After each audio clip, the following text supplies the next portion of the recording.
patient or that kind of thing. So it's not really a weakness. It's very vague and it doesn't get you anywhere.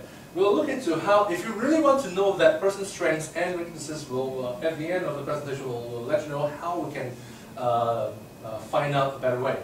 Okay, what would you do if, the hypothetical question, if your wife and mom fall in the water at the same time, what would you say first? Hypothetical. The thing about hypothetical questions is that you never know. You're asking a question that has not happened ever in the past.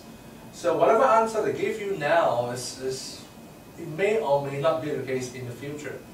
There are some exceptions to the rule. Things like if you're looking for a future question, hypothetical.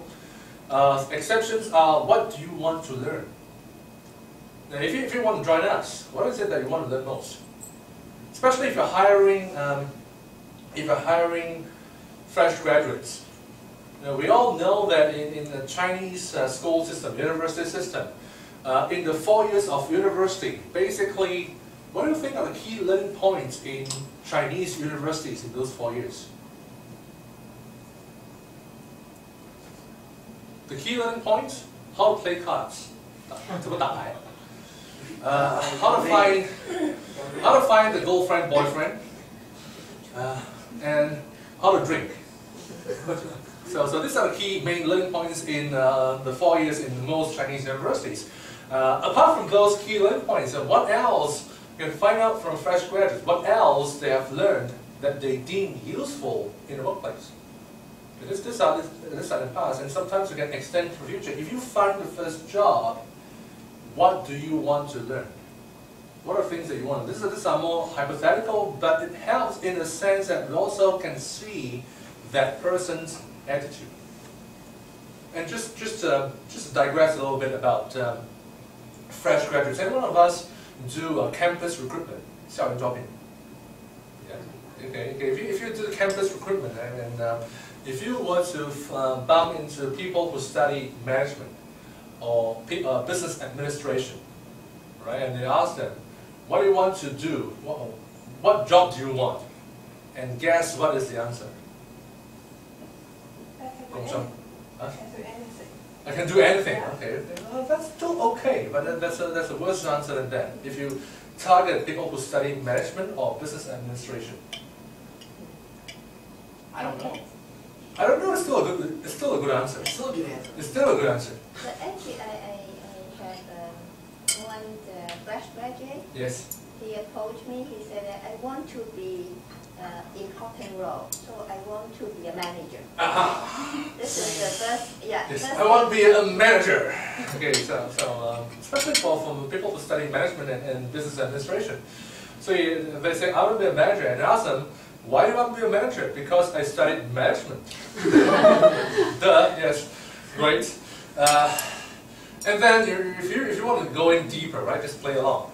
You want to go in deeper and say, no, we've got different functional departments, right? We've got sales, we've got production, we've got logistics, we've got finance, we've got different departments. So which department do you want to manage if you want to be a manager? And the answer is, it doesn't matter. I just want to be a manager. Okay, so those are some of the key things. This is one story, and another real story is this company, American company. I can say the company name. The company is called Lear. They produce car seats. Right, we're a big American company. They go to Anhui Province, campus recruitment, looking for factory workers, logistics workers, and so on. And because they're American, they're able to give better better pay than the local Chinese companies. So they went for campus recruitment, and they thought that because they give more money and because they're multinational, they are expecting a long queue. Turns out no one came. Zero. And the Chinese companies have got long queue. And they are paying really, really low amounts of money. So they're curious and they just went around. I mean, they were hiring factory workers and logistics workers, warehouse workers, and so on. Guess what the Chinese companies are hiring? management. Management trainees. 储备干部. Okay, lock you. Okay, so that's that's a key thing that we find out in the local Chinese situation. So sometimes if you ask them what job do you want to have, they may not know. They can say I can do anything, I can do everything. Didn't matter. Just we go into specific. Within 4 years of university education, what is it that you've learned that you think can be applied in the workplace? Whatever it is. It can be play, it can be, even if they say, I learned to play cards, I learned to drink, and as a result I can be a associate. Because in China, no, you need to drink. So it could be that way, it didn't matter. We just want them to see if they can actually relate the 4 years of the school life and how they can apply it to work. And also ask them about, if you were to join the workforce, what is it that you want to learn that will help you in your career? So these are things that are more hypothetical, but it gives a glimpse. It gives you a glimpse on what kinds of attitude they have. The next one, you have good teamwork skills, right? Yeah, right. Especially what's right. You know computer, right? Yes. You're a nice guy, right? Yes. And so on. Okay, so the next one. If you could be any vegetable, what kind of vegetable would you want to be? If you could be an animal, what kind of animal do you want to be? So again, it's very hypothetical. Some people say it relates to psychology and all that, but again, it's not validated. We see this a lot in those TV programs, not so much on career programs, but more of those boy-girl relationship TV programs. What kind of lover are you? What kind of boyfriend, girlfriend are you? So they give you 4 choices. You have a long sword, you have a small dagger, you have a shield, you have something, and you choose one. And whatever you chose tells a story, right? Or if you go in the forest and then you see a bear, what would you do with that bear? Shoot it, right? That kind of thing. So those kind of questions, in a way, there are some psychological theories to it, that's true. The other thing is that they are not that validated. By validated means that you haven't done it on a huge number of people to find out whether it actually works in the way you think it works. Right? There are the theories behind it, but it's not validated with huge numbers of people, so you don't know if it's going to work. So those are questions you may want to avoid. This is where the star and bar interviews can screw up your interviews. What does star and bar stand for? Star. Star, S stands for situation, right? T, task. A, actions. And R, results. So over here, if you look at the second one, right, the second question is about, could you tell me a time when you lacked the skills or knowledge to complete an assignment and how you overcame that? This is the action and result. Right, the last line, the action and result. The problem with asking the last line is you're giving the answer away. You are leading the candidate to knowing what you're looking for. You're looking for a solution. Whereas the first one is just to make it even simpler. Could you tell me the time that you lack the skills or knowledge to complete an assignment? Just tell me about it. Just tell me what happened, rather than tell me what you did about it. Okay, so it's just tell me what happened. Whatever happened can be whatever the boss did, whatever you did, whatever someone did, or you did nothing. So this is what happened, rather than what you did. So this is how you overcame that. Some more questions. This is how to ruin an interview question. Tell me a time when you had to adapt to a difficult situation. That's good enough. If you ask one more part, what did you do? Okay, the guys know. Right, the second one, tell me the time when you had to balance competing priorities and did so successfully. Again, did so successfully. Okay, I'll just make up a story. In asking this kind of questions, people will tell you what you want to hear rather than what actually happened. Okay, so these are things to just cancel out the last part. Tell me a difficult situation with a coworker. Right. Tell me about a coworker that is very difficult to work with. Then just going in that direction rather than how did you handle this coworker. Now what we really want to find out is what are the response, especially for the last one. Tell me a difficult situation with a coworker.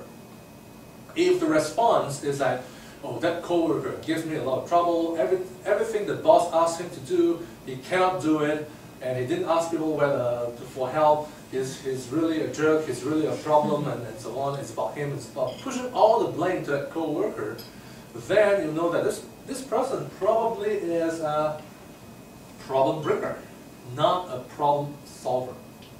On the other hand, if it's about, tell me about a difficult situation with a coworker, and that person says, oh, this coworker has got difficulty learning, has got the difficulty implementing things, and what I did was to, every time I have to work with this person, I have to watch out for things that he did not do. I'll need to be extra careful. I need to make sure that things are actually done.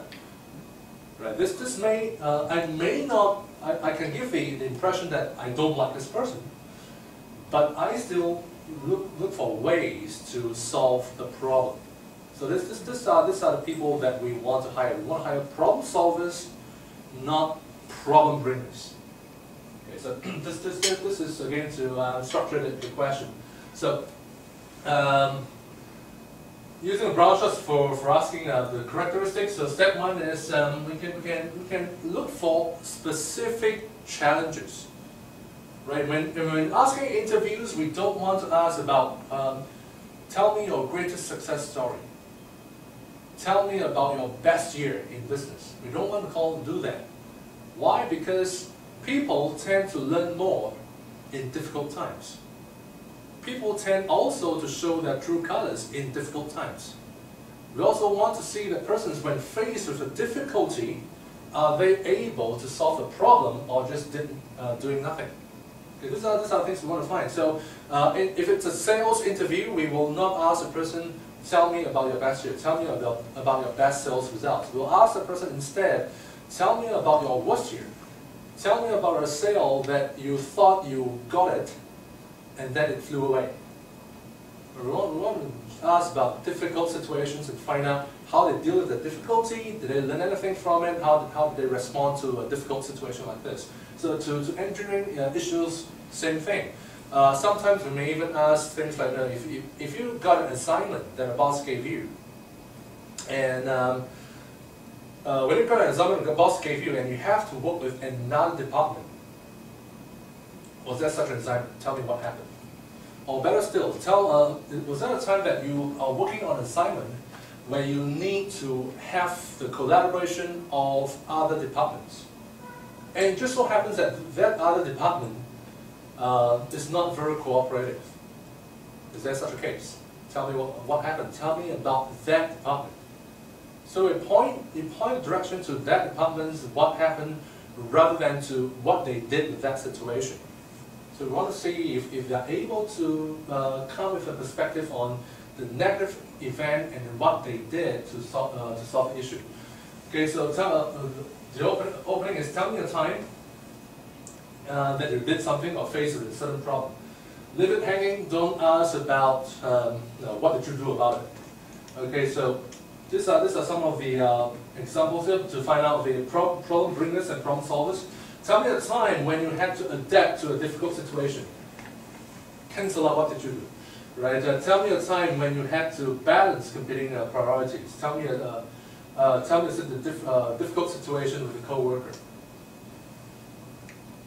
In fact, the adapt or balance you need to cancel out rather than adapt to a difficult situation.